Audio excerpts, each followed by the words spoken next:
Alright, so we already did the PhoneBuff style speed test between the Snapdragon and the Exynos version of the Galaxy S10. And without giving anything away, there was a difference in that test. I'll be linking it down below in case you missed it, but speed is only one factor to consider in a smartphone. Another factor, arguably the more important factor for a lot of people, is battery life. I've seen some reports where the Exynos version looks like it has the advantage, and then some other reports where it's the opposite with the Snapdragon version having the advantage.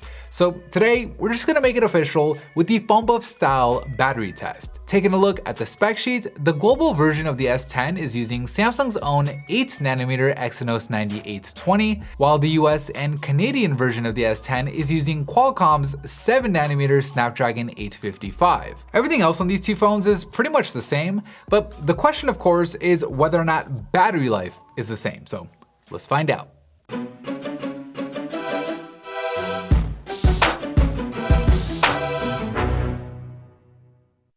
After the test, check out the official PhoneBuff style rankings on our website at the link below, which we created with the sponsor of today's video in Wix. So you can do a lot of different things on your smartphone nowadays, and thanks to Wix's artificial design intelligence, you can add building a professional website to that list. After answering just a few questions and uploading some of your photos, Wix's ADI can have your new website up and running in a matter of minutes. So tap into the power of your smartphone and AI and build your own website for free at the first link down below. Alright, so we'll kick things off with the phone test, where we're making a 1-hour call on each phone. We're testing both phones in the same exact location with the same exact SIM card and an equal range of the mini cell tower that we have installed in the lab. Our robot is covering the proximity sensor here for the majority of the test, since in the real world, when you're on a phone call, you keep your phone pressed up to your ear where the screen remains off most of the time. After 1 hour, both phones see their battery drop by an equal 7%, which isn't the worst results, but more importantly, so far there isn't a difference between the two different variants of Samsung's flagship smartphone. But it'll be interesting to see if this holds up here in the messaging test, where we're simulating a real-life text messaging conversation by typing in a string of letters and suggestions, with our automated chatbot coming back with the same set of responses from the other end. Of course, we have the displays on each phone calibrated to 200 nits to make sure that what we're testing here is the difference between the chipsets and not some random discrepancy in the display brightness. After one long hour of texting back and forth, the Snapdragon variant of the S10 drops by 9% compared to the 10% drop on the Exynos variant. Definitely not enough of a difference at this point to draw any conclusions, so we'll move on to the email test to see if the trend continues. What we're doing here is opening up the same set of emails on each phone and then actually scrolling through each one of these emails to simulate how you check email in the real world. We make sure to freshly install the email app on every phone that we test, so that way each phone is loading up the emails for the very first time.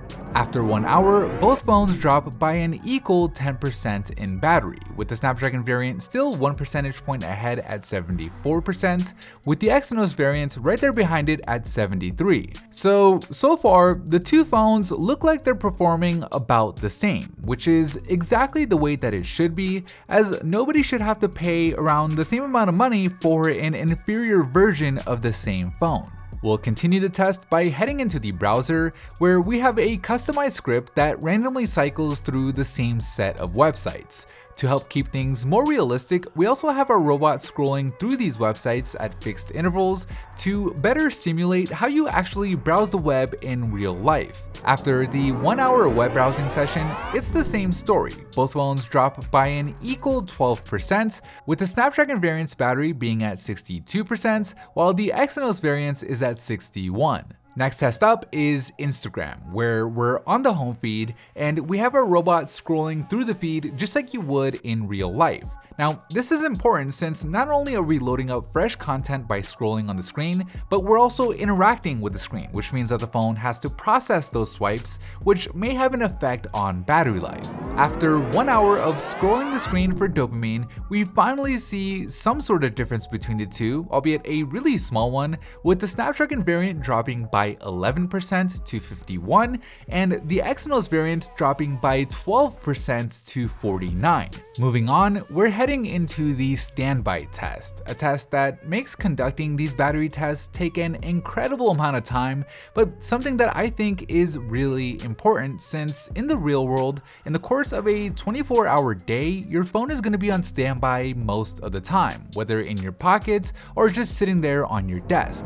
After 16 hours of standby with the SIM card still installed, we see our first major difference between the two variants of the S10, with the Snapdragon version dropping by only 8% to 43, whereas the Exynos variant did significantly worse, dropping by a whopping 17% all the way down to 32, indicating that for whatever reason, the Exynos variant doesn't do as well in standby, even in a controlled environment like our test lab. But we'll see if the trend continues as we move back to the screen-on tests, with us heading into YouTube first, where we'll be playing the same set of videos. Of course, we've calibrated the speakers on each phone to the same decibel level to make sure that things remain as controlled as possible. And after 1 hour of YouTube binge watching, both phones dropped by an equal amount once again, allowing the Snapdragon variant of the Galaxy S10 to hold onto its lead with its battery now at 28%,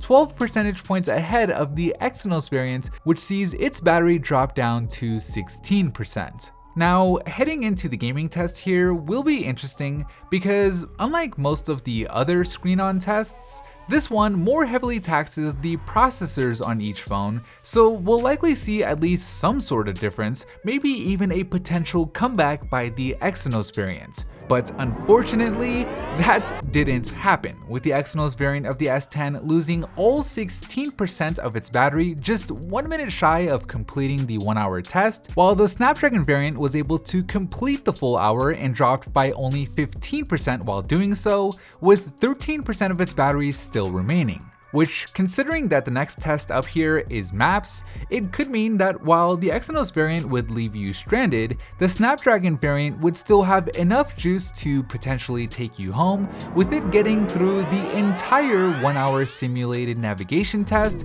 with 2% battery still left to go. We'll see how long that 2% lasts here in Spotify, where after just 2 minutes into the test, the Snapdragon variant of the S10 finally calls it quits. So with both phones out of juice, let's take a look at the results. The Exynos variant of the S10 lasted 22 hours and 59 minutes when you count the 16-hour standby, while the Snapdragon variant lasted over an hour longer at 24 hours and 2 minutes, making the winner and the longer lasting version of the Galaxy S10, Qualcomm's Snapdragon 855 variant. For the updated battery test rankings, be sure to check out our website at the link below, which we created easily with our sponsor Wix's drag and drop editor.